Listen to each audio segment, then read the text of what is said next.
नमस्कार दोस्तों, स्वागत है आप सबका आपके अपने channel learn computer with Harry में। अगर आपने दोस्तों अभी तक चैनल को सब्सक्राइब नहीं किया है तो सब्सक्राइब ज़रूर कर देना ताकि मेरी आने वाली वीडियोस आप तक पहुंच सकें।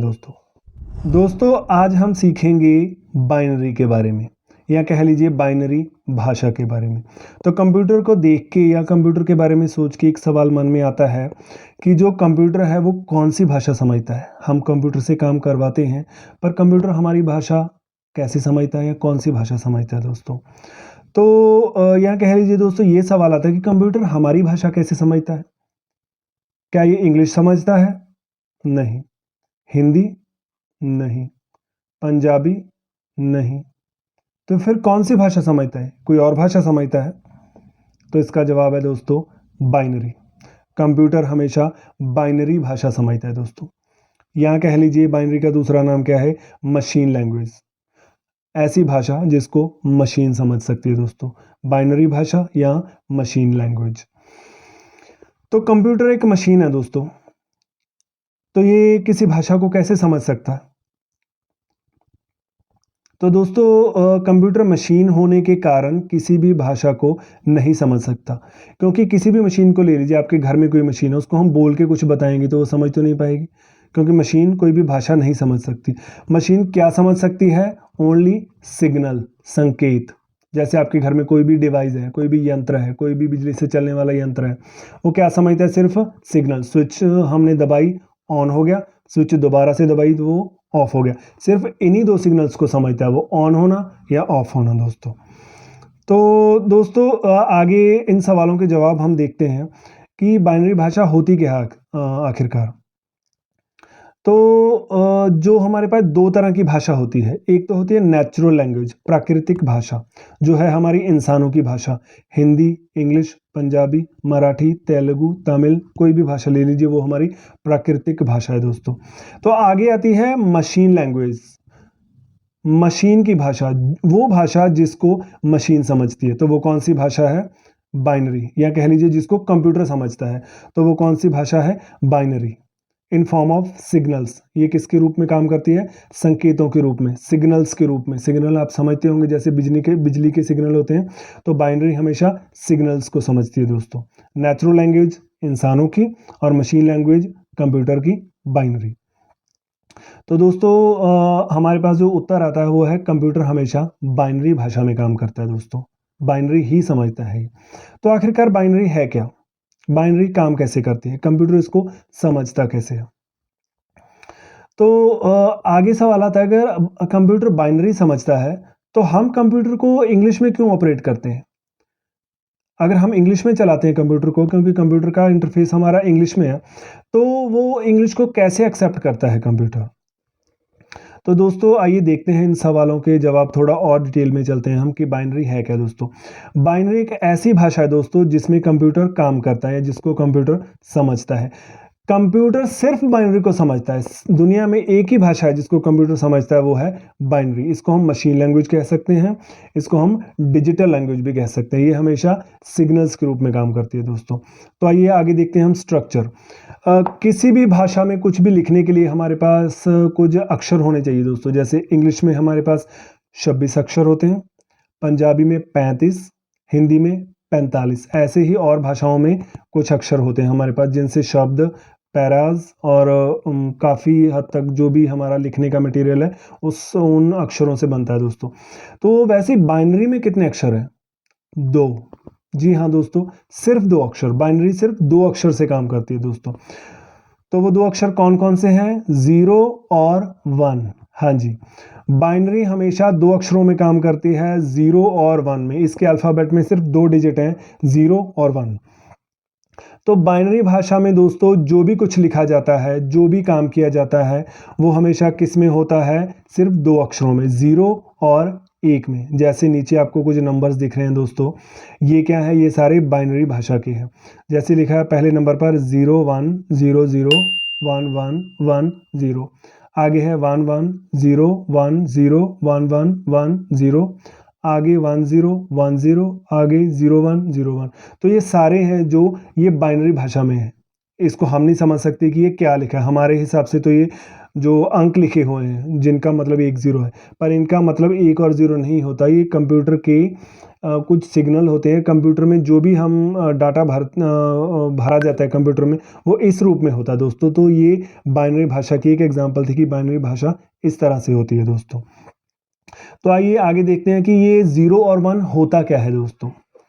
0 का मतलब होता है ऑफ, बंद, और 1 का मतलब होता है ऑन, मतलब चालू। जैसे इनको देख के पता चलता है 0 ऑफ और 1 ऑन। तो नीचे देखिए कुछ बटन दिए हुए हैं मैंने, या कुछ सिंबल दिए हैं दोस्तों। तो आप देखिए, आप लोगों ने इन बटनों को, इन सिंबल को आम जिंदगी में देखा होगा। जी हाँ, कहाँ? मोबाइल पे देखा होगा आपने इस बटन को जब पावर ऑफ या ऑन करते हैं। कंप्यूटर के सीपीयू पे देखा होगा, वॉशिंग मशीन पे देखा होगा, इंडक्शन पे देखा होगा, बहुत सारे इलेक्ट्रॉनिक गैजेट्स पे देखा होगा।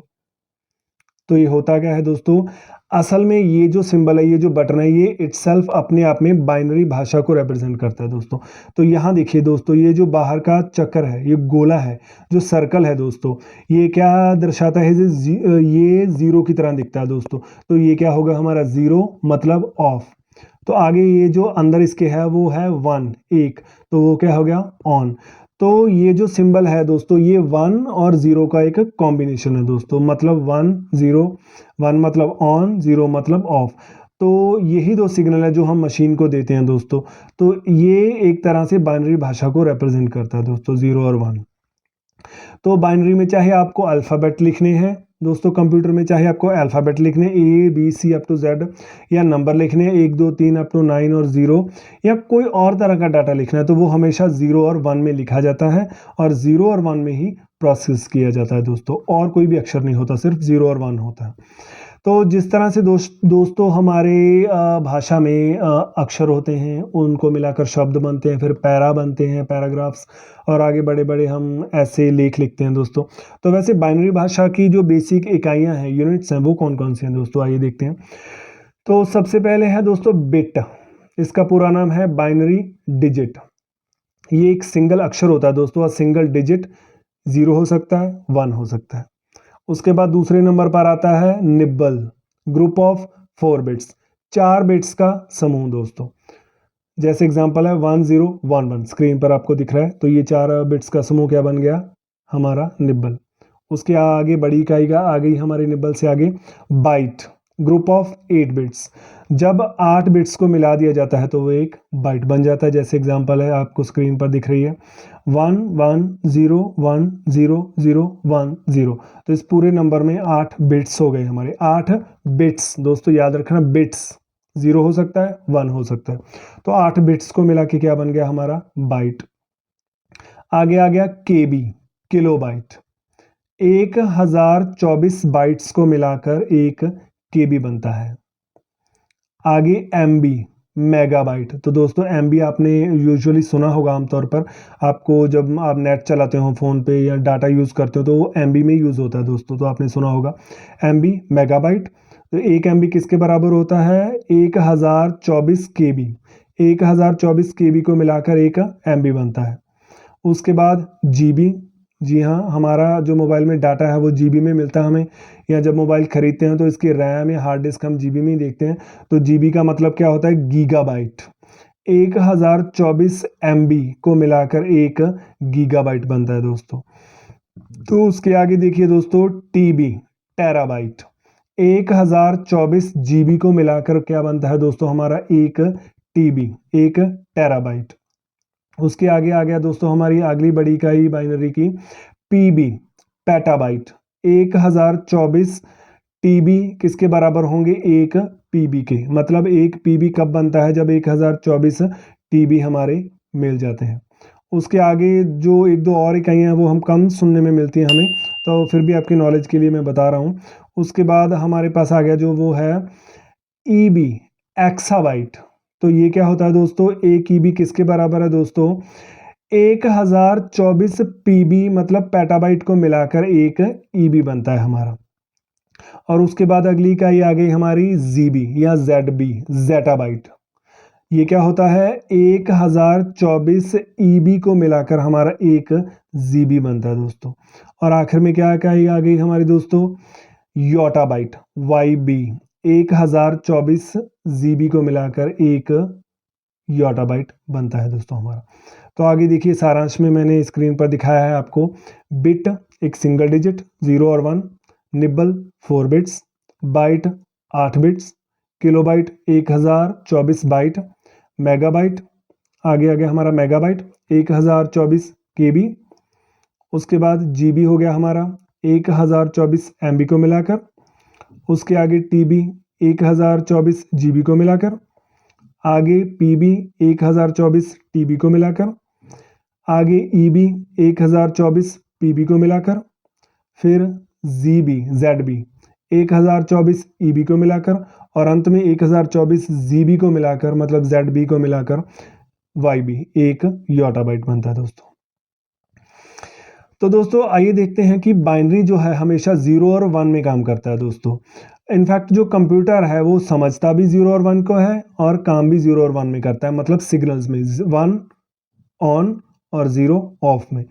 कंप्यूटर एक मशीन होने के कारण दोस्तों कोई भी भाषा नहीं समझ सकता, क्योंकि हम नेचुरली सोच सकते हैं दोस्तों कि मशीन भाषा कैसे समझेगी। मशीन क्यों, कंप्यूटर भी मशीन है तो ये भाषा नहीं समझ सकता। ये क्या एक्सेप्ट कर सकता है, हमेशा सिग्नल एक्सेप्ट कर सकता है। ये वो कौन से सिग्नल है, 0 और 1 के, बाइनरी के जो 2 डिजिट हैं। तो पर हम तो कंप्यूटर को दोस्तों इंग्लिश में चलाते हैं, हमारा जो इंटरफेस है वो इंग्लिश में है। तो यहाँ पर दोस्तों कंप्यूटर इंग्लिश नहीं समझता, हम बाइनरी नहीं समझते, तो यहाँ पर एक माध्यम की ज़रूरत है हमें दोस्तों। तो देखते हैं दोस्तों कि जो इंसान है वो सिग्नल्स को 0 और 1 को नहीं समझ सकते, ना उनमें काम कर सकते हैं। कंप्यूटर हमारी इंसानी भाषा को नहीं समझ सकता दोस्तों। तो काम कैसे होगा? तो काम कैसे होगा दोस्तों, हमें इंसानी भाषा से कंप्यूटर की बाइनरी भाषा में, सिग्नल्स की भाषा में कन्वर्ट करने के लिए, बदलने के लिए एक माध्यम की ज़रूरत पड़ेगी। कौन सा माध्यम? ऐसा माध्यम जो हमारी भाषा को बाइनरी भाषा में बदल सके, ताकि हम कंप्यूटर पर उसका काम कर सकें, कंप्यूटर हमारा काम कर सके और कंप्यूटर हमें नतीजा दे सके। तो दोस्तों आइए देखते हैं आगे वो माध्यम कौन सा है। वो माध्यम कौन सा है दोस्तों? कंपाइलर और इंटरप्रेटर। कंपाइलर होता है या एक इंटरप्रेटर होता है दोस्तों। ये क्या करते हैं दोस्तों, ऐसा प्रोग्राम है ये जो हमारी भाषा को, इंसानी भाषा को, या कह लीजिए प्राकृतिक भाषा को, नेचुरल भाषा को बाइनरी भाषा में बदलता है। क्यों बदलता है? ताकि कंप्यूटर उस पर काम कर सके, क्योंकि कंप्यूटर दोस्तों इंग्लिश तो समझ नहीं सकता और हम बाइनरी समझ नहीं सकते। अगर हम इंग्लिश डायरेक्टली कंप्यूटर को देंगे तो कंप्यूटर उस पर कोई काम नहीं करेगा। इसलिए हमें उस इंग्लिश को किस में बदलना होगा? बाइनरी में, ताकि कंप्यूटर उस बाइनरी पर काम कर सके। तो उस बाइनरी में हमारी भाषा को कौन बदलता है? कंपाइलर। जैसे स्क्रीन पर देख सकते हैं दोस्तों, आप देखिए डायग्राम में मैंने दिखाया नीचे, हमारे पास यहाँ देखिए दोस्तों, ये है हमारी ह्यूमन लैंग्वेज। एक पेज बनाया है मैंने, इस पर हमारी इंसानी भाषा लिखी हुई है, कोई भी भाषा लगा लीजिए। मान लीजिए इंग्लिश लिखी है हमने, तो वो किसके पास गई? पहले कंप्यूटर में कंपाइलर के पास, डायरेक्टली सीपीयू के पास नहीं गई पहले किसके पास गई? वो कंपाइलर में। तो कंपाइलर ने इसे क्या कर दिया दोस्तों? बदल दिया। किस में बदल दिया? बाइनरी लैंग्वेज में। जैसा यहाँ पर देखिए स्क्रीन में आपको दिख रहा है, मैंने एरो लगाए हैं कि कंप्यूटर ने इसे किस में बदल दिया? 0 और 1, 0 1 0 1 1 0 1 0, सब कुछ 0 1 है इसमें। ये क्या हो गई? हमारी बाइनरी भाषा। तो जब ये बदली गई तो ये हमने किसको दे दी? कंप्यूटर को। तो दोस्तों इंसानी भाषा को कंपाइलर ने किस में बदल दिया? 0 1 के रूप में, बाइनरी में, ताकि कंप्यूटर उस पर काम कर सके, जिस तरह स्क्रीन पे आपको दिखाई दे रहा है दोस्तों। तो चलिए ये तो मान लिया हमने कि बाइनरी में कंप्यूटर ने उस पर काम कर दिया, पर जब वो नतीजा बनाएगा कंप्यूटर, तो वो किस भाषा में बनाएगा? तो वो दोस्तों बाइनरी में ही बनाएगा। तो वो नतीजा किसको देता है कंप्यूटर? यूजर को, हमें। तो हम बाइनरी समझ सकते हैं दोस्तों? नहीं। तो फिर हमें कैसे समझ आएगा? तो यहाँ पर बैक टू द यूजर, दोबारा उस बाइनरी को हमारी इंसानी भाषा में बदलने की ज़रूरत पड़ती है। क्यों? ताकि वो इंसान को समझ आ सके दोस्तों। फंडा क्या है दोस्तों? देखिए कंप्यूटर बाइनरी समझता है, हम इंग्लिश समझते हैं। हमने कंप्यूटर को इंग्लिश में इनपुट दी, कंप्यूटर के एक भाग है जो कंपाइलर, उसने उसको बाइनरी में बदला। बाइनरी में बदलने के बाद वो सीपीयू के पास गई, सीपीयू ने इसे प्रोसेस कर दिया और नतीजा बना दिया। नतीजा किस में आया? बाइनरी में। तो बाइनरी में बाद में किस में बदला गया? बाइनरी को इंसानी भाषा में, और ताकि इंसान को समझ आ सके दोस्तों। यहाँ पर स्क्रीन पे देखिए कंप्यूटर ने जो आउटपुट दी वो है बाइनरी लैंग्वेज में। जहाँ ये 0 1 0 1 के रूप में आपको बाइनरी लैंग्वेज का पेज दिख रहा है, इसमें ये गई हमारी आउटपुट यूनिट के पास दोस्तों। आउटपुट यूनिट ने क्या किया, इसको किस में बदल दिया, ह्यूमन रीडेबल फॉर्म में, इंसानी समझने योग्य भाषा में। तो जो आउटपुट यूनिट होती है दोस्तों, वो क्या काम करती है, जो नतीजा है वो यूज़र को दिखाती है। दिखाने से पहले उसको क्या करती है, बाइनरी भाषा में जो नतीजा आया है उसको इंसानी भाषा में बदल देती है, ताकि वो इंसान उसको समझ सके। तो आइए दोस्तों आखिर में इसको एक एग्जांपल से देखते हैं दोस्तों। मान लीजिए मैंने अपने कीबोर्ड से एक बटन प्रेस किया, सी का, इंग्लिश में सी, मैंने ये बटन प्रेस कर दिया, कंप्यूटर को इनपुट दे दी कीबोर्ड से। तो ये सबसे पहले किसके पास गई, कंपाइलर के पास। कंपाइलर ने इसे क्या किया, बाइनरी भाषा में बदल दिया। किस में बदल दिया, बाइनरी में, 0 और 1 में। क्या है इसका, सी का बाइनरी क्या होता है, 0 1 0 0 0 0 1 1। तो ये दोस्तों ये एक अलग कॉन्सेप्ट है कि जो हमारे अल्फ़ाबेट है ए से लेके जेड तक 0 1 2 3 4 5 जो डिजिट्स हैं हमारे, ये बाइनरी में कैसे दिखते हैं, ये बाइनरी इनका क्या होता है, इनका बाइनरी कोड क्या होता है, इसके बारे में हम आने वाली वीडियोस में देखेंगे दोस्तों। तो फिलहाल आप देख लीजिए कि सी का जो बाइनरी है, कंपाइलर ने सी को बाइनरी में बदल दिया, तो फिर ये बाइनरी किसके पास चलेगी, CPU के पास। तो नीचे देखिए जो CPU है कंप्यूटर का, उसने इसको प्रोसेस कर दिया, तो रिज़ल्ट हमारा क्या आया, बाइनरी में ही आया हमारा। या मान लीजिए यूज़र को दोबारा से कंप्यूटर ने सी दिखाना है, तो कंप्यूटर के पास सी किस रूप में है, बाइनरी के रूप में। जैसे देखिए 0 1 0 0 0 0 1 1। तो जब ये यूज़र को दिखाना है तो आउटपुट यूनिट दिखाएगा इसे यूज़र को। तो आउटपुट यूनिट ने यूज़र को दिखाने से पहले इसको क्या किया, इंसानी भाषा में बदल दिया, इंग्लिश में बदल दिया, ह्यूमन रीडेबल फॉर्म में बदल दिया। तो किस में बदल दिया, सी में। तो यहाँ पर दोस्तों हमें क्लियर हो चुका है कि जो हमारी इंसानी भाषा उसको बाइनरी में बदलने की ज़रूरत पड़ती है, वो काम कंपाइलर करता है। तो वापस से उसको बाइनरी को इंग्लिश में बदलने की ज़रूरत पड़ती है, वो कौन करता है, आउटपुट यूनिट। तो ये है दोस्तों बाइनरी 0 और 1 के रूप में काम करती है, और जो कंप्यूटर है हमारा वो हमेशा बाइनरी को ही समझता है और बाइनरी में ही काम करता है। आज की वीडियो अच्छी लगी हो तो चैनल को सब्सक्राइब ज़रूर कर दीजिएगा, और आज की वीडियो को लाइक ज़रूर कर देना, कमेंट भी ज़रूर कर दीजिएगा, और अपने दोस्त मित्रों के साथ शेयर भी ज़रूर कर देना। नमस्कार, हमेशा हंसते रहिए दोस्तों।